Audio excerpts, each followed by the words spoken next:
Hello everybody, this is Jonathan making a video on this because I know that at 8 a.m. on a Wednesday morning I'm not going to want to be talking in front of a class.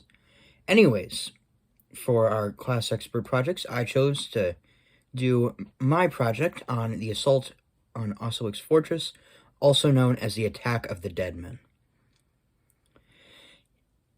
Its nickname is pretty metal, and, well, the event itself has inspired a metal song of its own, which highly recommend it. Just look up The Attack of the Dead Men by Sabaton. You'll find it no problem. Pretty cool song about a really awesome event in history, albeit pretty tragic. The gist of it is, Austerlitz Fortress was a strategically vital fortress for Russian forces during World War I. It was located near a rail line, and its geographical location was highly valuable, and because of where it was, the Germans very much wanted to take it. So, the first two times that they tried to take it, in September 1914 and February of 1915, they were repelled. But their third time would be their hardest push yet. The Germans sent one of their best generals, a certain Field Marshal Paul von Hindenburg. He had thousands of men with around 30 heavy siege guns, and he was up against about 900 Russian soldiers in a damaged fortress. And this is where the fun begins. The Germans used something that they loved to use during World War I: mustard gas. They waited until a day where the conditions were favorable, then they gassed the Russian forces. Obviously, mustard gas is an incredibly hazardous substance. It killed a good chunk of the defenders, who were not equipped with things like gas masks that could save their lives. So, the Germans, thinking, well, we can go in and we can easily pick off the last survivors, were about to launch their assault when, to their horror, the plot thickened. The hundreds of Russian survivors, literally coughing up their lungs, blood and pieces of flesh coming out of their mouths as they stumbled forwards, moaning in pain, launched a counterattack.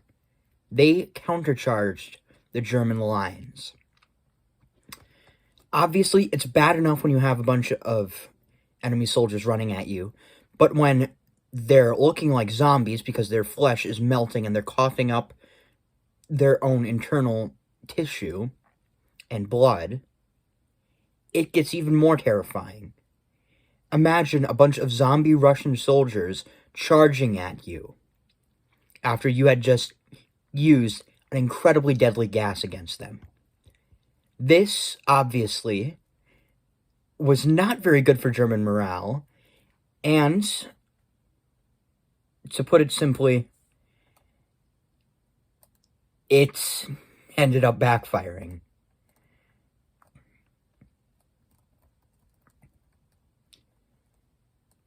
The fortress artillery started firing on the Germans, and they started using their machine gun fire to get their revenge against those who had just gassed them.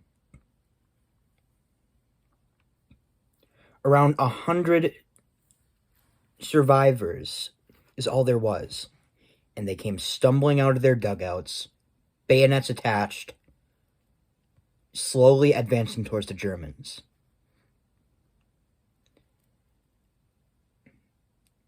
Their faces were scarred. Their mouths were covered with bloody rags.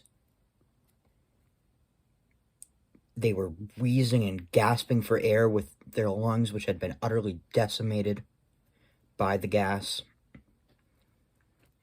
And they were crying tears of their own blood. But,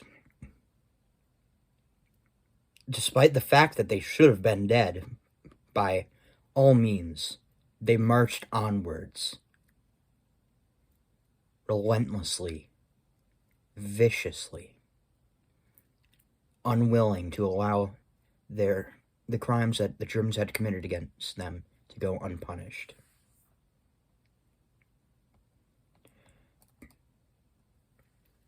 By 11 a.m., which was only a few hours after the initial gas attack, Russians had recaptured the defensive lines which the Germans had taken. The Germans, terrified by the shambling, half-dead creatures that they had just seen coming at them and killing them, withdrew to their own lines. The casualty numbers, unfortunately, are not known, and the Germans didn't have great records on the battle. Although, overall, tactically, it was a very clear Russian victory. However, despite the valiant countercharge of the Russians at Austerlitz Fortress, it ultimately was in vain. The Germans did manage to push through Russian lines in other locations and ultimately collapsed their defensive positioning, and ultimately